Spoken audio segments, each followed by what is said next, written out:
siempre tiende a sobredimensionarla, es decir, de alguna manera la ritualiza, la envuelve, le da una forma. Eso forma parte de nuestro vivir y a mi modo de ver, es lo más humano de nuestro vivir.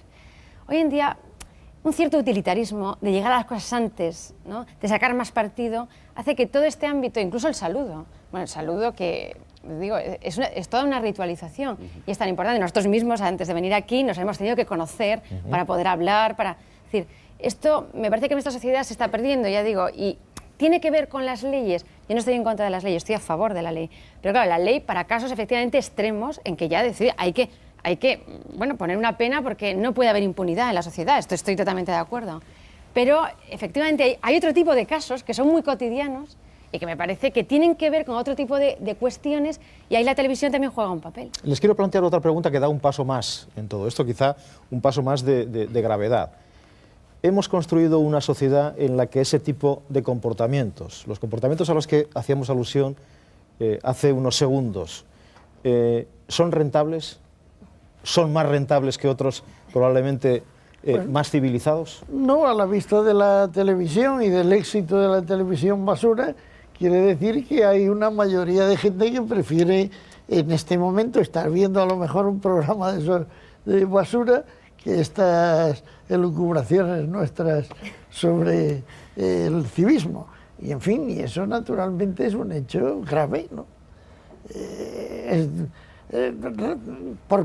Porque no hace rentable lo que puede tener más calidad. Probablemente en este instante, en la serie de posibilidades que la televisión ofrece, habrá, no digo ya este programa, otros, una película espléndida, a lo mejor para educar el buen gusto y gozar estéticamente o sentimentalmente, habrá, cualquiera sabe qué otros programas. Pero indudablemente hay una mayoría de gente que le ha dado a la tecla de quien esté dando un programa basura y se van a estar en él hasta el resto de la velada. Y naturalmente si están en él el resto de la velada, pues esos anunciantes de los que antes hablábamos anunciarán en ese programa y lo preferirán a estos otros.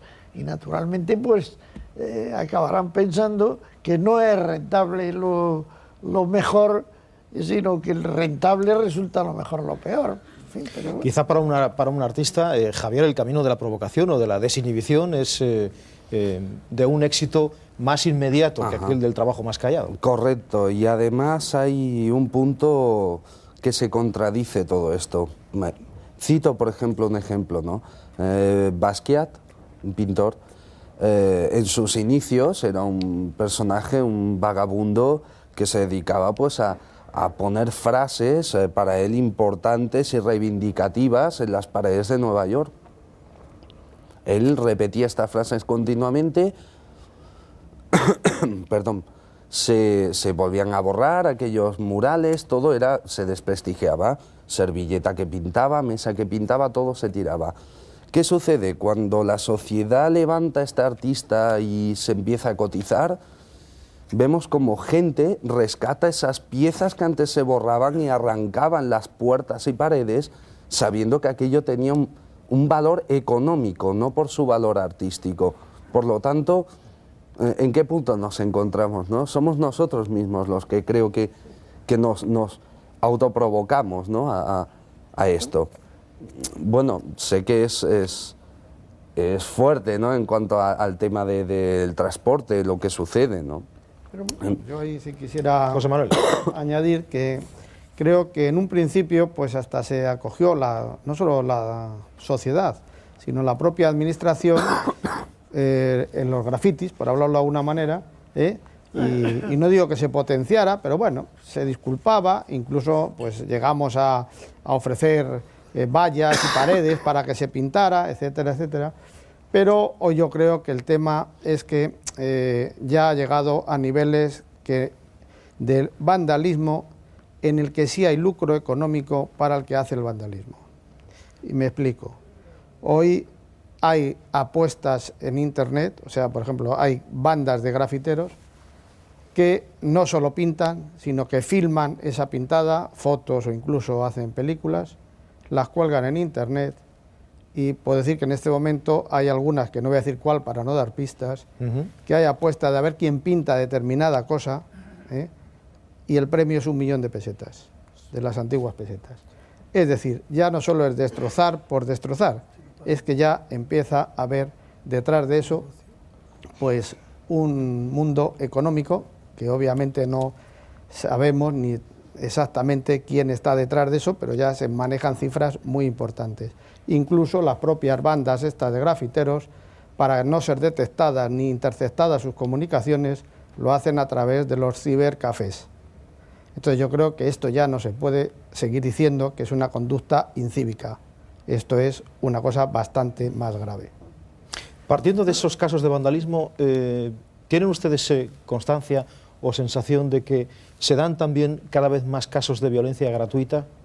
No, yo diría no hay, digamos, ningún dato objetivo que diga que ahora pues hay más vandalismo de ninguno de los tipos. O sea, no, eso no es. Lo que sí es que se pone ya en peligro la vida de las personas, de los usuarios muchas veces, pues apedrear un autobús en marcha para romperle las lunas, ya no solo romper las lunas, es otra cosa, o tirar de la alarma de un tren para pararlo y pintarlo.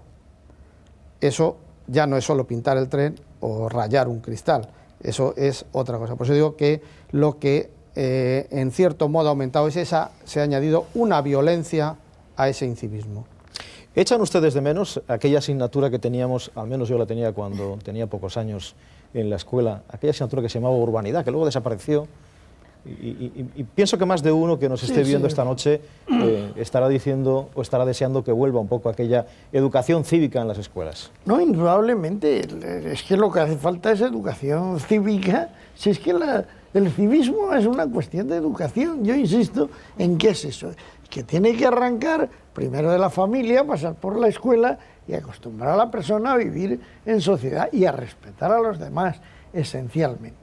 Y quiero, ya que, bueno, se ha hablado mucho de las pintadas, es que nos ha presentado usted el señor Bernal como un grafitero que se ha hecho pintar. No, yo creo que él ha sido pintor siempre, y ha sido sobre todo un muralista que buscaba, porque no tenía otro medio donde ir a pintar sus murales, y me parece que él ha sido pintor siempre, y supongo que ese otro de Nueva York, del que ahora buscan las servilletas de los cafés donde dibujaba, pues era un artista también.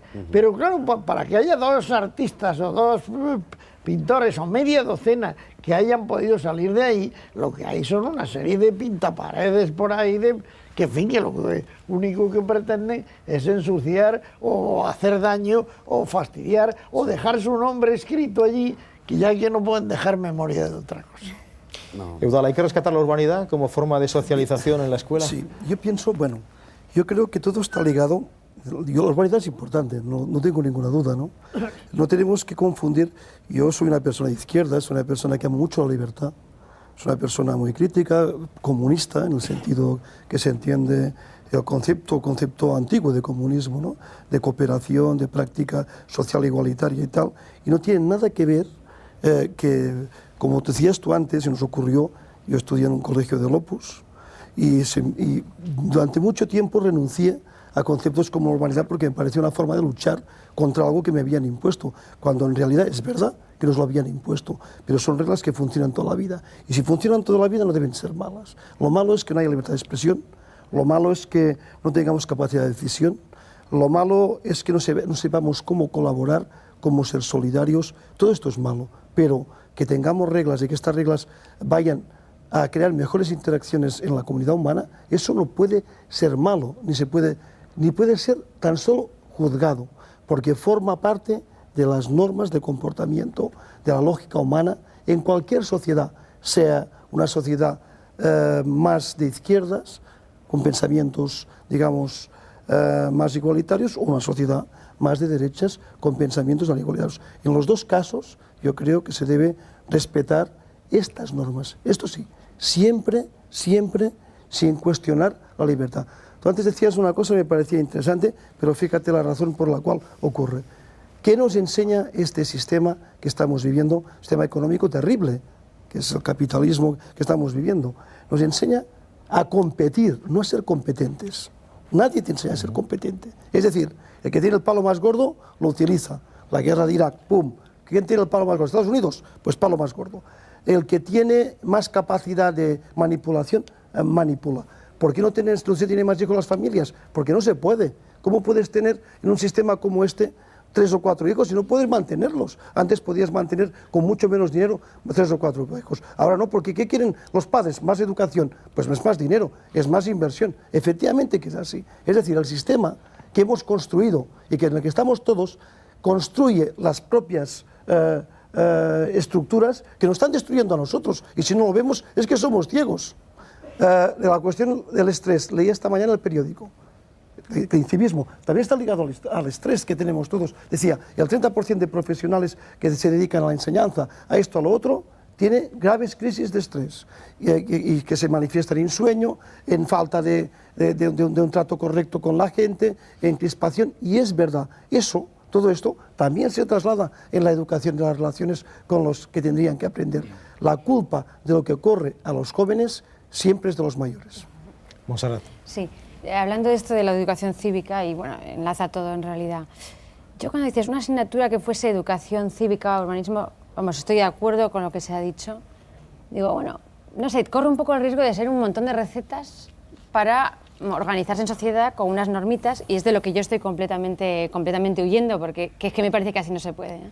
Claro, para mí el civismo se han dado bastantes definiciones que están bien, o sea, y sobre ellas añado, no estoy diciendo lo contrario, añado, que a mí me parece que la civilidad tiene que ver con todo ese tipo de relaciones que establecemos en sociedad, profesionales, políticas, de amistad, de desconocimiento, que es interesante, entre los que no nos conocemos, ¿no? Es decir, entonces, el ser humano lo que tiene que hacer es saber encontrar la medida sana de cada una de esas relaciones. Por tanto, la civilidad se aprende, yo diría, no, en el caso de la universidad, por ejemplo, no en unas asignaturas, no. Se aprende siendo un buen profesional, se aprende, es decir, eso por un lado. Y por otro lado, pienso, ¿no? Es decir, ya que tengo, es decir, que es que acaso con una asignatura que fuese educación cívica lograríamos quitar esa parte de rebeldía que parece que existe en el ser humano, porque eso también existe un poco de, yo perdón que lo diga así, pero hay un poco de fiera en cada ser humano, o sea, es decir, me entiendo lo que quiero decir, porque vamos a ver, ¿quién no ha aparcado alguna vez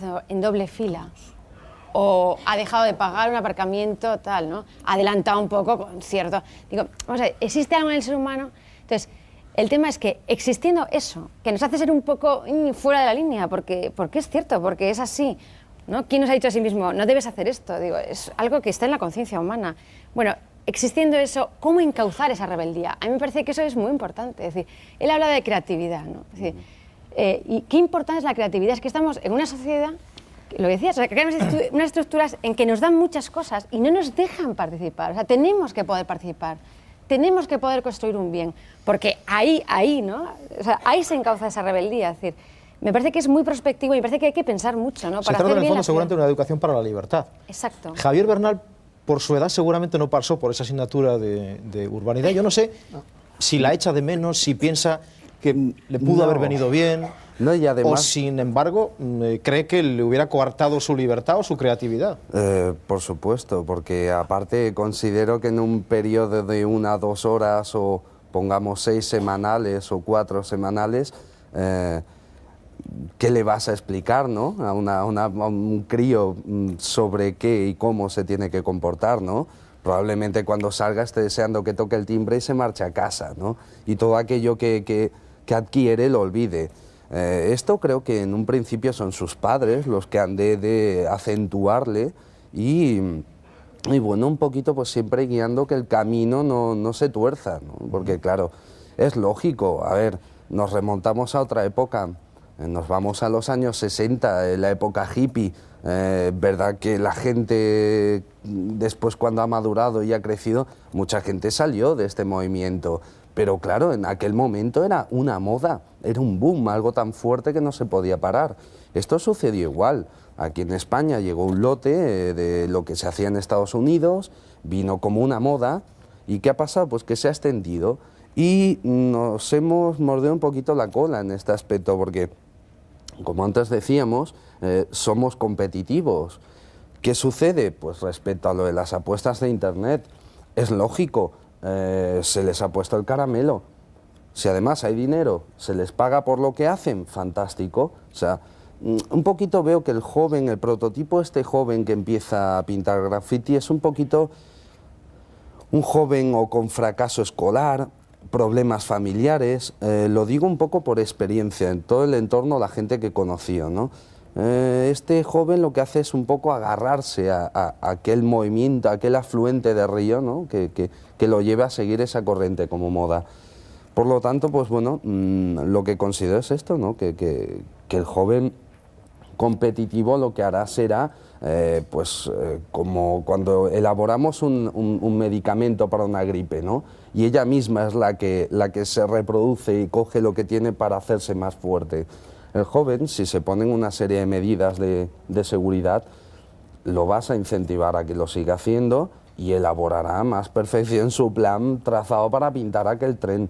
No, vamos, muy